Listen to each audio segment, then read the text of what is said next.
The happy news from the Duke and Duchess of Sussex at the weekend. Meghan's estranged dad, Thomas Markle, has sent his regards to the couple, saying, "I wish Meghan and Harry a successful, healthy birth, and I hope someday to get to see my grandchildren." Of course, Thomas has never met Harry or Archie, but should grandparents have an automatic right to see their grandchildren, no matter what has happened between their parents? You're really passionate about this, aren't you, Gloria?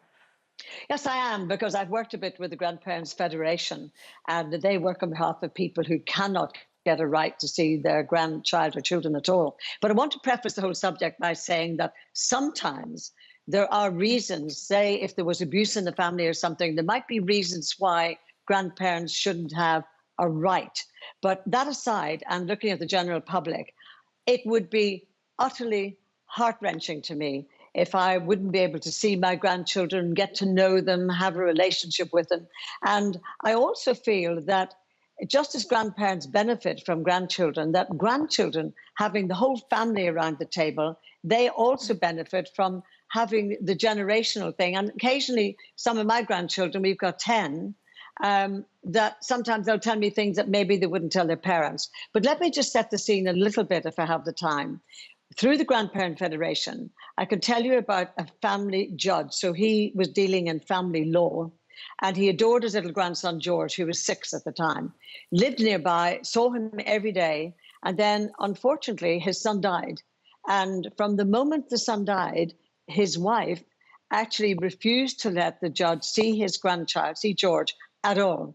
And sadly, his wife told me later on that the judge died on a holiday in Cornwall and never, ever got to see that grandchild again, even though he'd seen him every day. Yeah. And secondly, another example very quickly is one woman, she had bought birthday gifts, Christmas gifts, everything for her grandchildren whom she wasn't allowed to see, stored them all in a bedroom, hoping that eventually when they're of age and they come to see her, that she will say to them, "I thought of you all the time, and here's everything I did over the years." So it's just to give you a few examples. Yeah. And it's important. Something that you did stress early on is there are circumstances where it just wouldn't work for families to keep in touch with grandparents, and so many of you have been talking about this online. We've got a few comments here. We're not saying names or anything, just the comments. We had a great relationship with our grandson, and then his mum decided to fall out with her dad and stopped all contact with us. We haven't seen him for a couple of years now. Why punish him, though, when he loves spending time at ours? It's so wrong and unfair.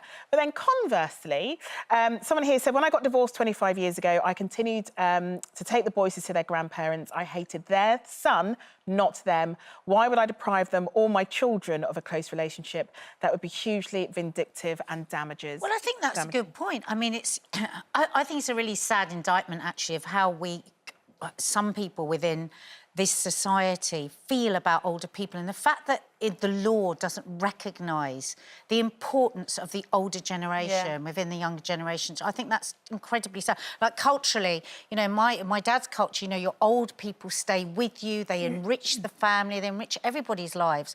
And I think also, like, it's the right of the child to have that experience. You know, when I think about my girls, I've got my mum and dad, they had their great nan who'd lived through the war and all those amazing... Oh, look at my dad and Maddie. I mean, look. I mean, he adores her. Adores her. And, you know, and so they've had the great nan, they've had my husband's mum, and that's really enriched their characters, their personalities, because of getting to know these older people that have life experience. So I think both ways. I mean, your grandkids without you... I'd be devastated. Oh, and they would be without you. And they would be. I mean, they get so excited in normal times when they see me. It's like, as soon as they say, "Nan!" and they run up and give me a big hug and everything. And I'd absolutely be devastated if Lauren was to move. She has been talking about moving out of Islington, out a bit further, and the only thing I'd do is move out with her. I mean, if she went to Australia, I'd go to Australia. But it's pretty scary, isn't it, Linda? I mean, obviously, Lauren's not going to do this, but it's pretty scary, the thought that you could have a situation where you just go, OK, we're going, and you can't see them anymore, and there'd be nothing in the law to help you anymore. Yeah, I mean, talking of that, I mean, we will do the law stuff, but in England and Wales, grandparents do not have an automatic legal right to see their grandchildren. But there are things that you can do, like a child arrangements order from the court. in terms of young people being enriched by being around their grandparents, I mean, that is just so true. My dad absolutely adores both my children and the relationship that they have with their granddad, despite the fact that he's in Jamaica at the moment. I mean, they love catching up with him on FaceTime and what have you. And this is the last time we were able to go take Alfie over to go and see him. And he just loved potting around in the garden. And I saw a lovely photo, was it of your niece on your Instagram?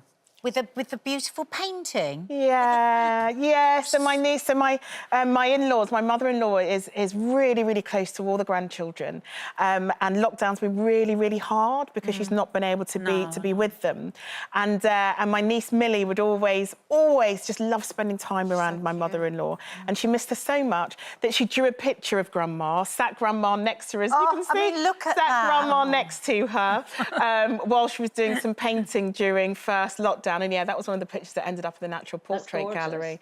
But she missed Grandma. Yeah, she missed Grandma so much, and her mum took a picture and sent it to all of us, and then it ended up being in the National Portrait Gallery. Because it's very meaningful, that, isn't it? Really Actually created a She created her Grandma. I mean, that's just the cutest picture in the world. Yeah. And you must miss yours too, Gloria. Yes, I was just going to say, Charlotte, who would miss a moment like that? That was a beautiful picture, and the meaning behind it. I just want to clarify for people who are watching that there is no legal right in this country that you can legally see your grandchildren. You have got to go to court, apply to the court twice before you'll even get a hearing. And I'm not talking here, by the way, about any right as to how grandchildren are brought up or schooled or anything like that. We're talking simply about the right to get to know your grandchild, your flesh and blood after all, and to get to see them. So that's what we're talking about here, because some people get confused and think, well, grandparents don't have, and some grandparents do try to chip in and say, well, I wouldn't do that, and I didn't bring my kids up like that. But forget that for a minute. We're just talking about the legal right. So I think personally, and biased, of course, that the law should change. Yeah, and I mean, so many grandparents watching must be also hugely missing their grandchildren due to the pandemic, and we hope that there's light at the end of the tunnel, and you guys will be able to see your grandchildren again soon. And again, so many of you are still getting in touch, sending in your messages about this, and to include the point that Gloria was making at the end, that it's not for everybody. Somebody here sort of says it's absolutely fine to cut out toxic people, and no one should get a free pass just because they're family.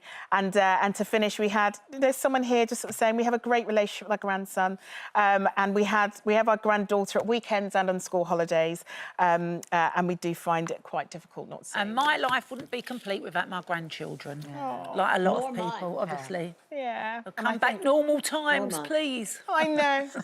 We all just want normal times.